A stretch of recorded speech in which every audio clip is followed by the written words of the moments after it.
யோகிராம் சுரத்குமார் ஜெயகுருடாய். நம்ம எல்லாருக்கும் எதை கண்டு பயம்? எதை கண்டு பயம்? பீனுக்கு எதை கண்டு பயம்? நாயா? பாம்பை கண்டு பயம். வேற? நாயை கண்டு யாருக்கு பயம் இல்லையா? மனுஷனை கண்டு பயம். மனுஷனை கண்ட பயமா? உண்மையான பயம் உங்களுக்கு இதெல்லாம் பார்த்து இல்லை. நம்ம எல்லாருக்கும் ஒரு விஷயத்துக்கு தான் ரொம்ப பயம். என்ன விஷயத்துக்கு? மரணத்தை கண்டு எல்லோருக்கும் பயம். சாவை நினைத்து எல்லோருக்கும் பயம். தம்பி கொஞ்சம் பின்னாடி உட்கார். தம்பி கண்ணாடி. சாவை நினைத்து எல்லோருக்கும் பயம். மரணத்தை நினைத்து தான் எல்லாருக்கும் அடிவேற கலங்கி பயம். செத்து போயிடுவோமோ, செத்து போயிடுவோமோ.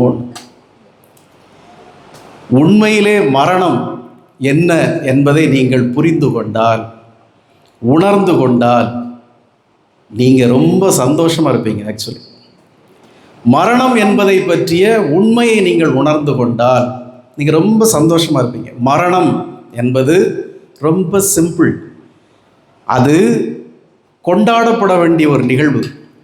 ஓஷோ மரணம் அடையும் முன்பாக அவர் சொன்னார், எல்லாரும் கொண்டாடணும், செலிப்ரேட் பண்ணணும், யாரும் அழக்கூடாதுன்னார். மரணம் என்பது எல்லோரும் ஒரு நாள் எதிர்கொள்ள வேண்டிய, கட்டாயம் எதிர்கொள்ள வேண்டிய ஒரு விஷயம். அது யாரும் அதை தடுக்க முடியாது, அவாய்ட் பண்ண முடியாது. டெஃபினட்டாக எல்லாரும் ஒரு நாள் அதை ஃபேஸ் பண்ணி தான் ஆகணும். என்னைக்கோ நாம் ஃபேஸ் பண்ண போகிற விஷயத்துக்கு இன்றைக்கி நீங்கள் பயப்பட வேண்டிய அவசியம் கிடையாது. முதல்ல அடுத்தது, அதுக்கு ஏன் பயப்படணும்? மரணம் என்பது நீங்கள் எப்படி ராத்திரி தூங்கி காலையில் எழுந்திருக்கிறீங்களோ இதே கான்செப்ட் தான். இங்கே தூங்குறீங்க, இன்னொரு இடத்துல கண் விழிக்கிறீங்க. That's all. நீங்கள் தூங்குறப்போ உங்களுக்கு எந்த கவலையும் இல்லை. நீங்கள் எல்லாத்தையும் விட்டுட்டு தானே தூங்குறீங்க.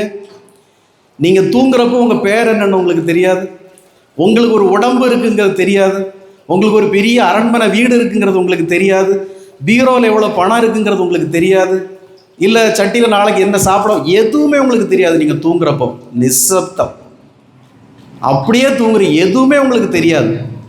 இதுதான் மரணம். சரி, தூங்க போகிறோம், நாளைக்கு எழும்ப மாட்டோமா? எல்லோரும் நாளை காலையில் எழும்பிடுவோம் என்கிற நம்பிக்கையில் தான் போகிறோம். அதே போல தான் மரணமும். நீங்கள் நிச்சயமாக நாளைக்கு கண் விழிக்க தான் போகிறீங்க. இங்கே தூங்குவீங்க, இன்னொரு இடத்துல கண் விழிப்பீங்க. தூக்கம் என்பது நீங்கள் இங்கே தூங்கி இங்கே கண் விழிக்கிறது. மரணம் என்பது இங்கே தூங்கி இன்னொரு இடத்துல கண் விழிக்கிறது. That's all. இதுக்கு எதுக்கு பயம்? இதுக்கு எதுக்கு பயம்? நீங்கள் பயந்தாலும் அழுதாலும் கெஞ்சினாலும் அது ஒரு நாள் நடக்கத்தான் போகுது.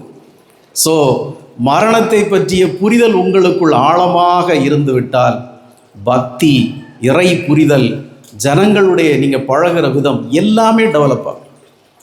அந்த மரணத்தை பற்றிய பயம்தான் உங்களுக்கு கோபம், குரோதம், ஆணவம் எல்லாம் வரும். மரணத்தை பற்றிய புரிதல் உங்களுக்கு சரியாக இருந்து விட்டால், இங்கே தூங்கி நாளைக்கு நான் எழும்ப போகிறேன், என்ன டெய்லி தூங்கி எழும்புறேன், இதை போல் இங்கே தூங்கி இன்னொரு இடத்துல எழும்புவேன், தட்ஸ் ஆல். இதுதான் மரணம் என்பதை நீங்கள் நினைத்து விட்டால், நீங்கள் தூங்குறப்போ உங்களுக்கு உறவு இருக்கா? இல்லை நீங்கள் தூங்குறப்போ உங்களுக்கு என்னதாவது இருக்கா? ஒன்றுமே இல்லை, ஆல்மோஸ்ட் டெட் பாடி தான். ஆனால் இறைவன் உங்களுக்கு இன்னும் நிறைய சங்கல்பங்களை வச்சிருக்கிறதுனால தட்டி எழுப்புறார் அடுத்த நாள் காலையில். தினமும் இந்த உலகத்தில் எத்தனை பேர் இறக்குறாங்க தெரியுமா? ஆவரேஜாக எத்தனை பேர் இறக்குறாங்க தெரியுமா? 1,40,000 பேர் ஆவரேஜாக அந்த உலகத்தில் தினமும் இறந்து கொண்டிருக்கிறார்கள். 1,40,000 பேர். 3,07,00,000 பேர் ஆவரேஜாக ஹார்ட் அட்டாக்கில் தினமும் இறக்குறாங்க.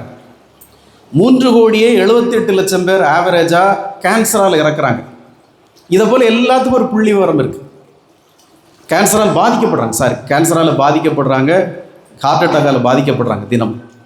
தினமும் மரண ஆவரேஜ் எடுத்துக்கிட்டிங்கன்னா 1,70,000 பேர் ஆவரேஜாக அந்த உலகத்தில் மரணிச்சுக்கிட்டே இருக்கிறாங்க. இது எல்லோருக்கும் ஒரு நாள் நடக்க போகிற விஷயந்தான். அதை பற்றிய சரியான புரிதலோடு இருங்கள், தைரியமாக இருங்கள். அது ஒரு நாள் இங்கே தூங்கி இன்னொரு இடத்துல நம்ம கண் விழிக்க போகிறோம். எந்தாலும் சாமி, எனக்கு அது என்னவோ சரியாக படலை சாமி, எனக்கு பினோ, எனக்கு அதெல்லாம் சரியாக படலை. ஏங்க நீங்கள் இப்போ இதை பற்றி பேசுகிறீங்க எங்களுக்கு? ஆகவே ஒவ்வொரு காரியங்களையும் நீங்கள் சரியான புரிதலோடு கையாண்டீர்கள் என்றால் உங்களை விட்டு பயம் விலகிவிடும். பயம் விலகிவிட்டால் அன்பு தானாக பெறும். பயம் விலகிவிட்டால் உங்களுக்கு பக்தி தானாக பெறும். நீங்கள் இப்போ பயத்தோட ஒரு பக்தி வச்சுருக்கீங்க பார்த்தீங்களா, அது யூஸ்லெஸ். பயந்து பயந்து போய் சாமி கும்பிட்றீங்க பார்த்தீங்களா, ஐயோ செத்து போயிடுவோமோ, இல்லை அது கிடைக்காதோ இது கிடைக்காதோ. இந்த பயம்தான் உங்கள் பக்தியினுடைய அளவீட்டை தடுக்கிறது, குறைக்கிறது. இந்த பயம்தான் பகவானுடைய அனுக்கிரகத்தை உங்களுக்கு தடுக்கிறது.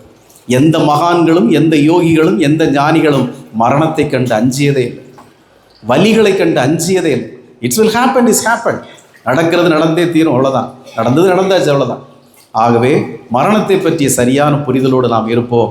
பகவானை விடாமல் பற்றிக்கொள்ளும். ஏன்னா இங்கே தூங்குறீங்க பார்த்தீங்களா, அப்புறம் எங்கிட்டு கண்டுபிடிக்கணுங்கிறத அவர் தான் டிசைட் பண்ண போகிறார்.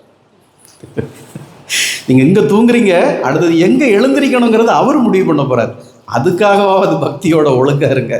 ஆமாம், எங்கேயாவது கண்டுபிடிக்க வச்சிட போகிறார், பார்த்து பத்திரமா இருக்கு.